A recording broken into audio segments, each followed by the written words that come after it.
We want to empower a generation of Maasai women so that they can have economic independence. By educating women, we are actually educating the whole community. My dream is becoming a doctor. By studying that, I'm sure I'm going to benefit many people, including my family and myself and my nation. The funds that are contributed to this program go directly to educating Maasai girls.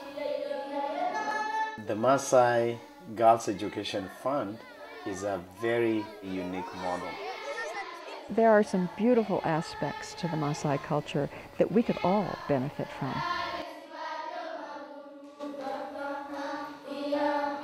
The future of the Maasai Girls Education Fund looks really, really bright.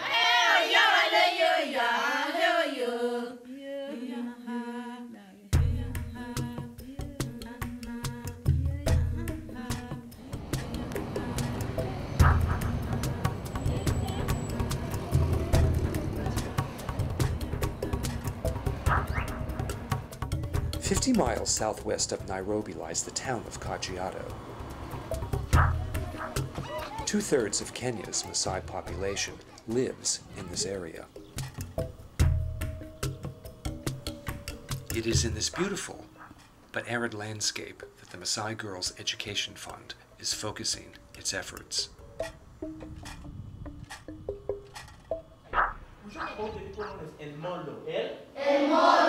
They live in the forest. They live in the forest. The fund is currently supporting the education of more than 50 girls, with the youngest student in preschool and the most senior student finishing a 3-year nursing program. The Maasai Girls Education Fund is important to me for 3 main reasons. One is my relationship and knowledge of Barbara Shaw and my absolute trust in her ability to run this organization properly. The second one is the personal connection that I have because of living in Africa when I was a child. And the final one, and most importantly, is the feeling and the knowledge that I am helping an individual girl's life in an enormously substantial way.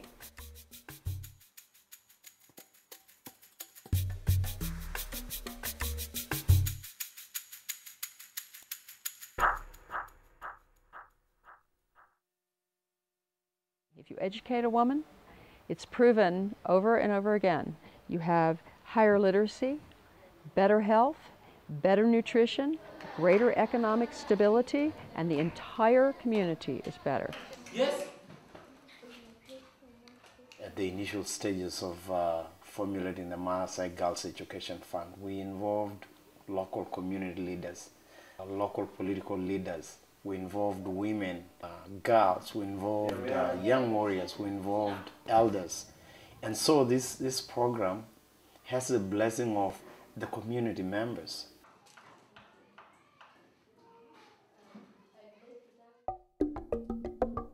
Ninkai Meitiaki is wonderful. She's a great student, she's smart, she's ambitious, she's hardworking.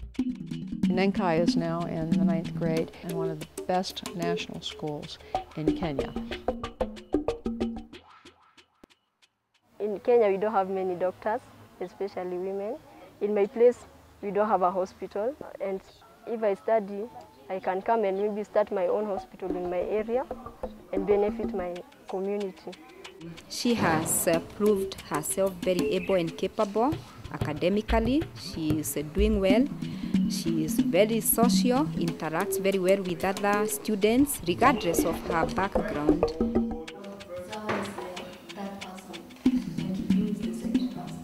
When I came to this school, I decided to take swimming, though according to I don't know why, but most Maasais don't take swimming. I mean, people just believe it's not, they don't like stuff like water. But yeah, I decided to take it, though I find it very difficult, but I'm learning how to float and I hope that I'll be good soon.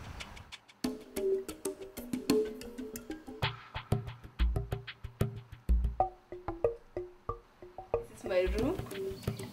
I have 3 great roommates, and this is where I sleep, And this is my house and I like it very much. It's very peaceful and I always feel at home.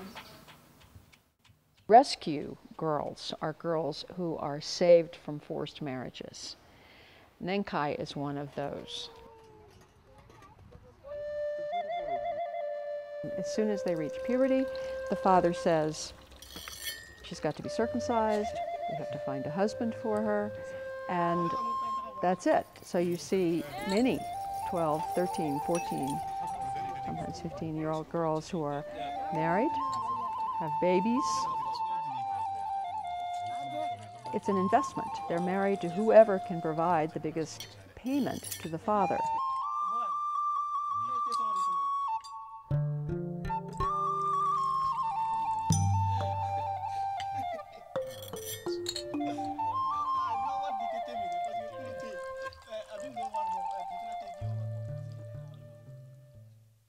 This is my mom. She's carrying a baby here. Whose baby is it?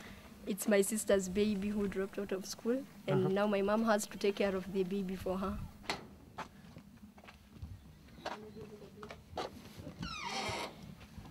I left home when I was around 8 years old. This is where I stay.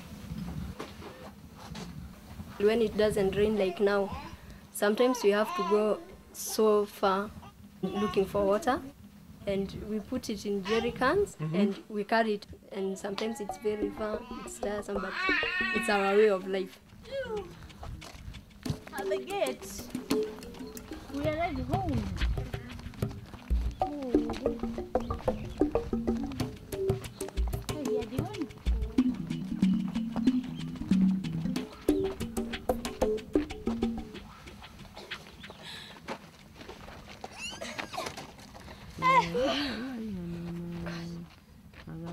So heavy, yeah, the job is done.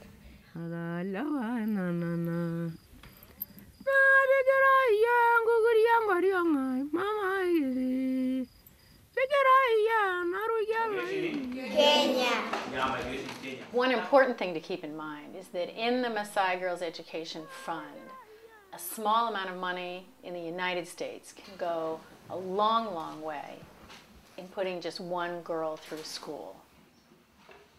When I say uniform, you need to buy shoes, you need to buy socks, you need to buy 2 sweaters, 2 dresses, underpants, everything in order to get a girl dressed to go to school.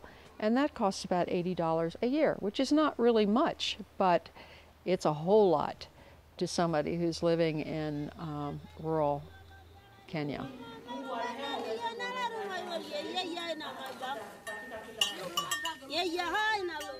The vast majority of the Maasai in Kenya live in extreme poverty. They have very little.